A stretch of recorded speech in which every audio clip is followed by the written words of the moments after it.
In the year 2439, Earth was no longer the cradle of humanity. It was a museum of what once was.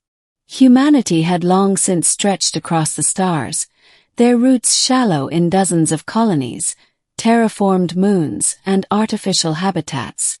Earth had become a relic, a blue gem turned gray with age, where only caretakers remained to oversee history and memory. Or so everyone thought. Mira Alehn was not meant to be on Earth. She was a freelance archaeological data runner, hired to digitize archives and scan defunct research stations. When her latest gig routed her to an off-grid compound in the Appalachians, it felt like an error, a forgotten checkpoint in a world no one cared about anymore. But the money had already hit her account, and the job was simple. Document, scan, upload. Her ship, Glasswing, landed just outside the faded boundaries of the Appalachia Biocontainment Preserve. The air was breathable, barely. The sky was tinted with the soft green of atmospheric decay, yet oddly beautiful. The compound wasn't on any standard planetary grid. No satellite pings. No relay towers. It looked abandoned. Overgrown ivy crawled up rusted alloy walls. Security turrets were folded like dead insects, their lenses cloudy with dust. But there was power, low but stable. Heartbeat. She stepped through the compound's entrance and immediately felt it. Something was wrong. Not dangerous, just off. Inside was pristine. White corridors, humming lights, signs in faded pre-Exodus standard. Memory Retrieval Lab 3A was printed on the wall in worn stencil. Memory retrieval. Mira frowned. That was biotech from before the Exodus. The idea of restoring lost memories via brainwave imprinting had been scrapped 2 centuries ago. Too invasive. Too unstable. Still she pressed on, her boots echoing down sterile halls until she found the core chamber. Inside, a pod rested in the center of the room. Not just a pod, a containment cradle. Cryogenic. Active. What the hell? She pulled up her scanner. One life form. Human. Deep cryostasis. Internal systems were still regulating body temperature, oxygenation, and neural activity. This wasn't a relic. This was storage. And the date of activation. Mira blinked. It had been running since 2103. Over 300 years. The man inside the pod was young. Early 20s. Auburn hair, pale skin. An ID tag was etched into the cradle. Subject, Elyon Vance. Clearance. Obsidian Protocol. Authorization. Level null. Level null. Mira whispered. There was no such classification in the current database. She ran a parallel query through her BlackNet connection. Nothing. Even the oldest cyber archives had no mention of an Elyon Vance. The pod's logs were even stranger. They showed a constant loop of neural stimulation, an artificial dream state, fed by something called Project Nemi. That's when she made her first mistake. She touched the console. In an instant, something surged through her retinal interface. A white flash, then black. When she woke up, she wasn't in the lab anymore. She was standing in the middle of a vast city, one that should not exist. Towers pierced the sky, not with metal, but with stone and light.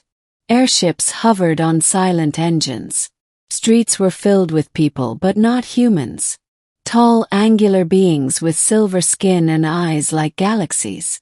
She could feel them, whispering without mouths, speaking into her bones. And then a name. Elyon. He was standing on a grand platform, arms outstretched as the silver beings knelt before him. Not in worship, but mourning. A pillar of light erupted from the sky, swallowing the city in blinding purity. Then silence. She gasped and fell backwards, slamming against the cold lab floor. She was back. What the hell was that? Pod hissed. Steam burst from its sides. Elyon's eyes fluttered open. Mira staggered back, drawing her pulse baton on instinct. Elyon coughed, sat up slowly, then looked at her with eyes that glowed faintly gold. "Who are you?" he asked, voice hoarse but steady. "I should be asking you that," she snapped. "You've been asleep for centuries in a facility no one remembers.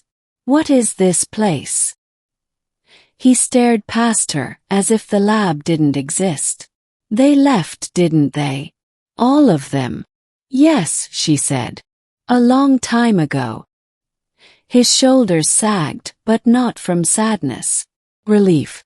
"They were supposed to forget," he whispered. Mira blinked. "What do you mean?" Project Nemi was designed to erase collective memory of a single event. One so catastrophic, so reality-warping, it couldn't be allowed to survive. Her skin prickled. "What event?" He looked her dead in the eyes. "Me," Elyon explained, or tried to. Back in the early 2100s, Earth wasn't just pioneering interstellar travel. Had made contact. But the aliens weren't from another star. They were from another layer of reality, an overlapping dimension that touched our own in places of deep emotion, memory, and consciousness. They called themselves the Elyari. And Elyon Vance was the first human to see them. Not by choice. He had been born with a rare neurological disorder, one that caused uncontrollable memory duplication. His brain made perfect copies of experiences, reliving them endlessly. To treat it, his parents enrolled him in a biotech experiment. Project Nemi. Instead of curing him, the project opened a door. He began to remember things he never experienced. Cities that never existed. Wars fought in dreams. A civilization of light. The Elyari had no bodies, no time. They existed only in shared memory. And Elyon had become a conduit.